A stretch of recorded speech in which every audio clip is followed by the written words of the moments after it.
because Andrew Ellicott needed an assistant with the project, and with his usual associates occupied, Andrew invited Benneker to join him in mapping out the future seat of the federal government. It was the first time in life Benneker ventured more than 10 miles from his farm. So as brilliant as he wasn't well traveled. But that's the beautiful thing is because it doesn't matter that you aren't as well traveled. When people see your genius, they're going to tap into you and invite you to places that you've never been before. Hey, what's going on? It's Michael Q, LAU, and welcome to another episode of the Able Show, where it stands for Always Be Executing and Learning.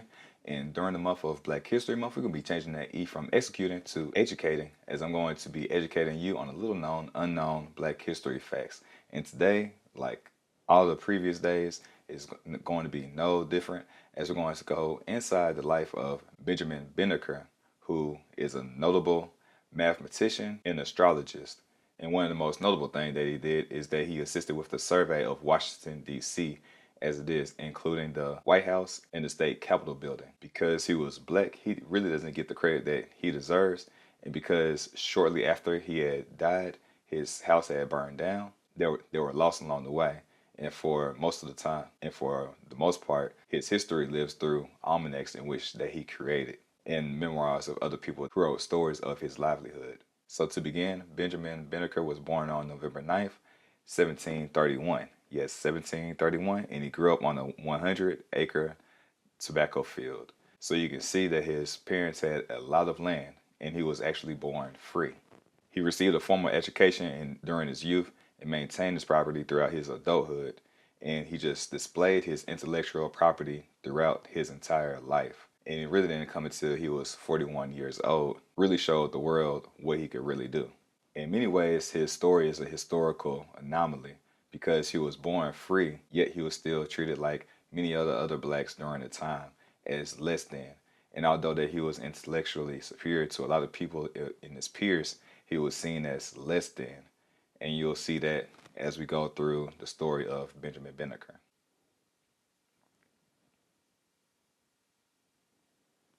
Some of the most notable things that he did is that he assisted with the initial survey of the Washington, D.C. He published abolitionist material south of the Mason-Dixon line, and he engaged with some of the country's founders in a way no black man had done before. Like no black had done before. Yes, he even wrote the president, Thomas Jefferson, telling him about himself, how he was hypocritical for telling people not to have slaves, yet he owned slaves, over 600 himself. Are you tired of being tired, of not having enough energy to last you throughout the day? Are you worn out at work, too drained to go to the gym, or too sluggish to play with your kids, and too tired to hang out with your friends and your family? Don't worry, you're not the only one. In fact, 1 in 3 Americans struggle with having enough energy to last throughout the day. But there's good news because you can change all that by focusing on your gut health. Did you know that your gut has good and bad microbiomes that grow inside of it? And the more that you feed the good, the healthier and livelier that you feel. When you feed the bad ones over time, you start to feel bad, then sad, and it turns into a fad that you feel like you can't escape. And it becomes your personality, aka your personal reality, and you feel like you cannot escape it, and you accept life as it is, and that it won't change. But that's where you're wrong. You just have to be able to shift your focus. See, most people fall into the trap of the SAD diet, or the standard American diet, which focuses on fast food, which is cheap and high in calories, rather than nature's fast food, which are fruits, vegetables, grains, nuts, and legumes that help nourish your body so that you can flourish. It's also no mistake that 90% of Americans do not eat enough fruits and vegetables according to the daily recommendations, and that's only 5 servings a day.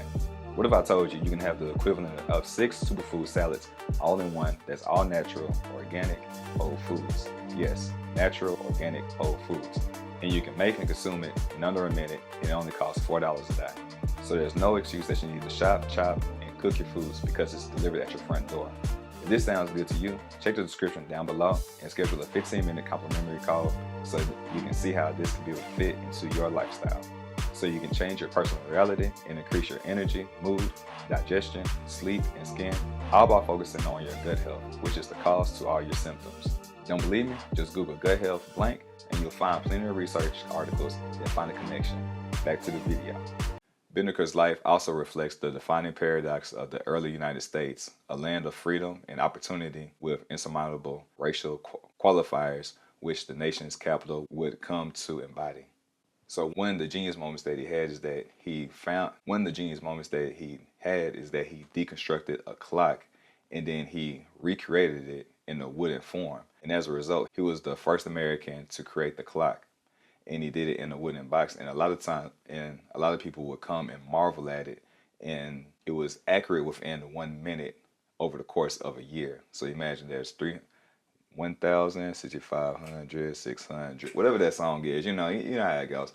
So imagine that you're accurate within a year. And the way that he created the wooden clock is that he deconstructed a pocket watch and he saw how the gears and everything was working within them, and then he recreated that within a wooden frame. And the rest is history. Along the way, he would get assistance from different people that he knew, his neighbors, the Ellicotts. In 1771, the Ellicotts moved somewhere in the area of the 100-acre tobacco field that they lived in, and he was able to make friends with them as they were a Quaker family from Pennsylvania and they moved to Baltimore City. Benneker soon connected with his new neighbors, in particular George Ellicott, a land surveyor with a passion for astronomy, who loaned Benneker technical books and lunar tablets. This is how he self-taught himself to be an astrologer. Because Benneker had sold some of his land to finance his retirement, he had more time to quickly master his new discipline. In 1789, the year he turned 58, he forecast his first eclipse.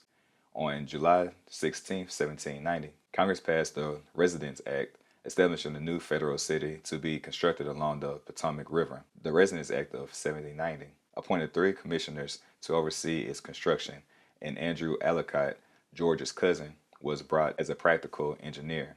The Ellicotts were actually George Washington's cousins, so they kept it all in the family. And because Andrew Ellicott needed an assistant with the project and with his usual associates occupied, Andrew invited Benneker to join him in mapping out the future seat of the federal government.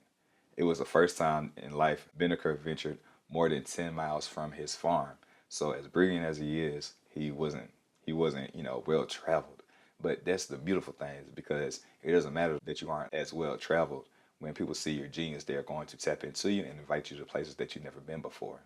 President Washington and Secretary of State Thomas Jefferson, whose 1785 book notes on the state of Virginia stated that people of African descent were intellectually inferior to whites, were aware of Benneker's participation.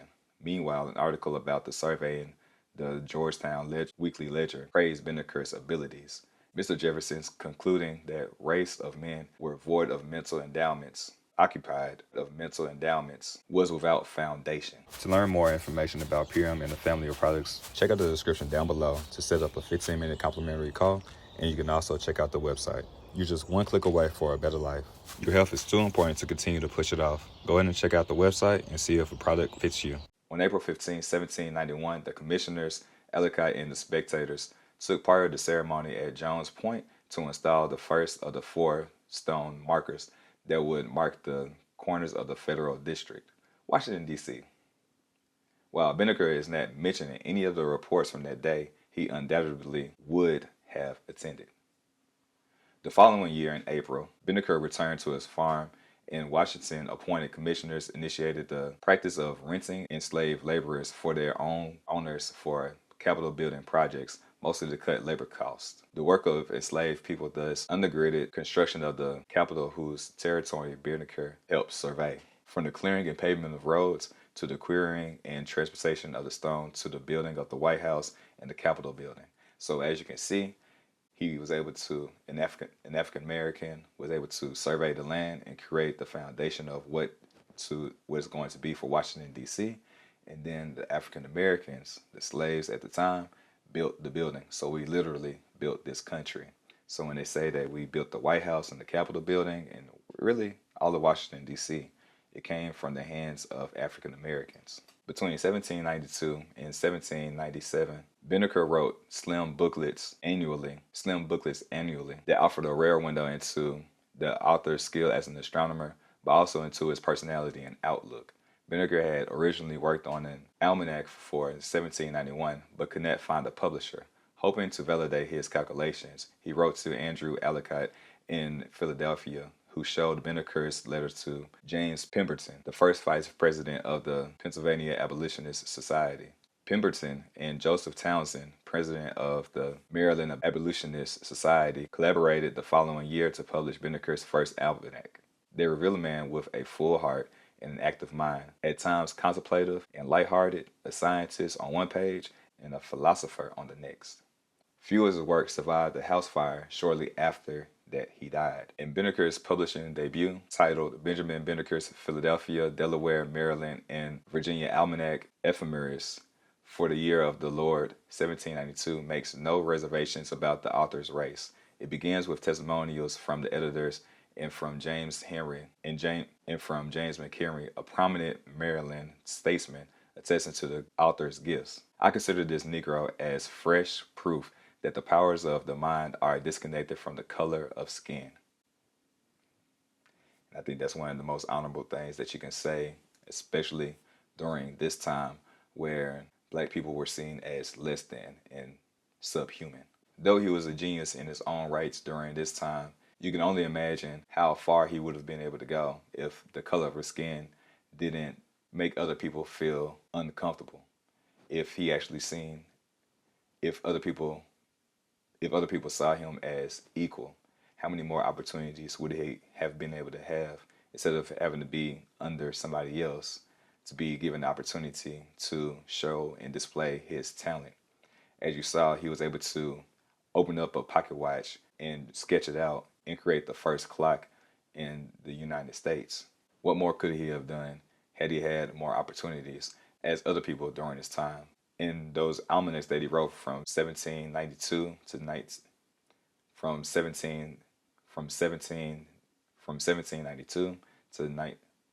from 1792 to 1797 proved just how powerful that he was in predicting and using astronomy to predict the future, as almanacs were used to predict what the farming structure was going to look like into the future, so people can have a heads up of what to be able to predict ahead of time, because back then they didn't have the Weather Channel and different things of that nature. They just had to rely on books, and Benneker relied on his mind, and he was able to utilize the stars to predict things to come into the future, to come into fruition in the future.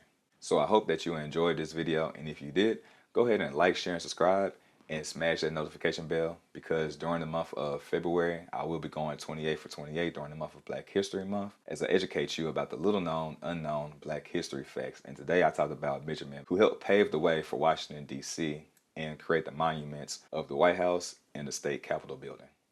And if you enjoyed this video, check out this playlist that goes over all of the videos that I've created for the little known, unknown Black history facts for the Able Show.